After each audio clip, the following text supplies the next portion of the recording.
ہاتھرس میں ستسنگ کے دوران بھگدڑ مچنے سے 121 افراد کے ہلاک ہونے کے باوجود آگرہ میں واقع بھولے بابا کے گھر پر عقیدت مند سر جھکا کر جے جے کار کر رہے ہیں۔ بھولے بابا کا پرانا گھر آگرہ میں ہے، یہیں سے بابا کے واز دینے کا آغاز ہوا تھا۔ اس سے پہلے وہ محکمہ پولیس میں تھے، جس کے بعد انہوں نے پولیس کی نوکری چھوڑ دی تھی۔ نیوز پورٹل آج تک پر شائع خبر کے مطابق بھولے بابا کے پیروکار ساون کا کہنا ہے کہ بھولے بابا نے سال 1999 یا 2000 میں پولیس کی نوکری سے استعفیٰ دے دیا تھا۔ استعفیٰ دینے کے بعد وہ کیدار نگر کے مکان میں رہنے لگے۔ اس گھر میں رہتے ہوئے لوگ بھولے بابا سے جڑنے لگے اور عقیدت مندوں کی بھیڑ بڑھتی گئی۔ کیدار نگر علاقے میں 2 کمروں کا چھوٹا مکان خستہ حالی کا شکار ہو گیا تھا۔ کورونا کی وجہ سے اس گھر کی حالت بہت خراب ہو گئی تھی۔ عقیدت مندوں نے یہ گھر بنا کر تیار کر دیا۔ پلاسٹر اور ٹائل لگانے کے بعد پورا گھر چمک اٹھا۔ ساون نے بتایا کہ جب اس گھر میں بھولے بابا رہتے تھے تو وہ ایک تھالی میں بیٹھ کر دودھ سے نہاتے تھے۔ یہ گھر عقیدت مندوں کے لیے ایک بڑا مرکز بن گیا۔ عقیدت مند ہر روز یہاں آتے اور گھر کے دروازے کی چوکھٹ پر اپنا سر رکھ کر خراج عقیدت پیش کرتے ہیں۔ ان میں سے بہت سے عقیدت مند جو بابا کو بھگوان مانتے ہیں۔ خواتین روزانہ ساڑی اور دوپٹے سے گھر کی صفائی کرتی ہیں۔ خاک کا ایک ذرہ بھی کہیں نظر نہیں آتا۔ ہاتھرس کے واقعے کے بعد کل صبح عقیدت مندوں کے دروازے کی چوکھٹ پر سر جھکانے کا سلسلہ جاری رہا۔ عقیدت مندوں کو ہاتھرس میں پیش آنے والے واقعے کے بارے میں بھی معلومات ہے۔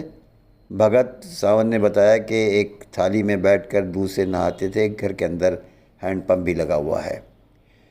بھولے بابا کا اصل نام سورج پال ہے۔ وہ کاس گنج ضلع کے بہادر نگر کے رہنے والے ہیں۔ سورج پال نے 1990 کی دہائی کے آخر میں پولیس اہلکار کی نوکری چھوڑ دی تھی اور واز دینا شروع کر دیا تھا۔ بابا نے ستسنگ کرنا شروع کیا۔ سورج پال اور بھولے بابا کی کوئی اولاد نہیں ہے۔ وہ درجہ فہرست ذات SC برادری سے تعلق رکھتے ہیں۔ بہادر نگر میں آشرم کے قیام کے بعد بھولے بابا کی شہرت غریب اور محروم طبقوں میں تیزی سے بڑھتی گئی اور لاکھوں لوگ ان کے پیروکار ہو گئے۔ مغربی بنگال راج بھون کی ایک خاتون ملازم نے وہاں کے گورنر CV آنند بوس کے خلاف مبینہ جنسی ہراسانی کے الزامات کی تحقیقات کے لیے سپریم کورٹ سے رجوع کیا ہے۔ اپنی درخواست میں خاتون نے دعویٰ کیا ہے کہ گورنر کو دیے گئے آئینی استثناء کی وجہ سے وہ بغیر علاج کے رہ گئی۔ درخواست گزار نے عدالت عظمیٰ سے اپیل کی ہے کہ وہ مغربی بنگال پولیس کو جنسی ہراسانی کے الزامات کی تحقیقات کے لیے ضروری ہدایات جاری کرے۔ درخواست میں آئین کے آرٹیکل 361 کے تحت ایک آئینی شخص کو حاصل استثناء کی حد تک رہنما خطوط و قابلیت کا تعین کرنے کی بھی درخواست کی گئی ہے۔ آئین کے آرٹیکل 361(2) میں کہا گیا ہے کہ صدر جمہوریہ یا کسی ریاست کے گورنر کے خلاف ان کی مدت کار کے دوران کسی بھی عدالت میں کوئی فوجداری کارروائی نہ تو شروع کی جا سکتی ہے یا جاری نہیں رکھی جا سکتی ہے۔ عرضی میں مذکورہ شق کا حوالہ دیتے ہوئے یہ استدلال کیا گیا ہے کہ ایسے اختیارات کو مطلق نہیں سمجھا جا سکتا جو گورنر کو ایسے کام کرنے کا حق دے جو غیر قانونی یا جو آئین کے بنیاد پر حملہ آور ہوں۔ درخواست کے مطابق درخواست گزار نے اپنی شکایات کو اجاگر کرتے ہوئے راج بھون کو ایک تحریری شکایت بھی لکھی تھی، لیکن متعلقہ حکام کی جانب سے مبینہ طور پر عدم فعالیت کا مظاہرہ کرتے ہوئے اس کی توہین کی گئی اور میڈیا میں اس کا مذاق اڑایا گیا۔ اسے سیاسی ہتھیار بتایا گیا جبکہ اس کی عزت نفس کا تحفظ نہیں کیا گیا۔ درخواست گزار نے یہ بھی کہا کہ کوئی بھی شخص قانون سے بالاتر نہیں ہے اور آئینی استثناء کی آڑ میں گورنر کو کسی بھی طرح سے نامناسب کام کرنے اور صنفی تشدد کی اجازت نہیں ہے، جبکہ ملک کے ہر دوسرے شہری کو ایسا کرنے سے محدود کیا گیا ہے۔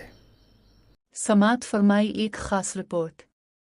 بغداد جیسے ہی غزہ میں جنگ چھڑ رہی ہے اور لبنان تک پھیلنے کا خطرہ ہے، عراقی عسکریت پسند گروپوں نے خبردار کیا ہے کہ وہ اسرائیل اور امریکہ کے خلاف میدان میں اترنے کے لیے تیار ہیں۔ عراق میں اسلامی مزاحمت کے ایک فیلڈ کمانڈر نے کہا کہ لبنان میں مکمل جنگ کی صورت میں تشدد میں اضافہ ہوگا۔ کمانڈر نے نام ظاہر نہ کرنے کی شرط پر AFP سے بات کرتے ہوئے کہا کہ ایران کے حمایت یافتہ گروپ پہلے ہی لبنان میں ماہرین اور مشیر بھیج چکے ہیں۔ عراقی ماہر سیاسیات علی البیدر نے اس بات پر اتفاق کیا کہ اسرائیل اور لبنان کی حزب اللہ کے درمیان ایک بڑی جنگ اگر یہ ہوتی ہے تو لبنانی سرزمین تک محدود نہیں رہے گی۔ انہوں نے کہا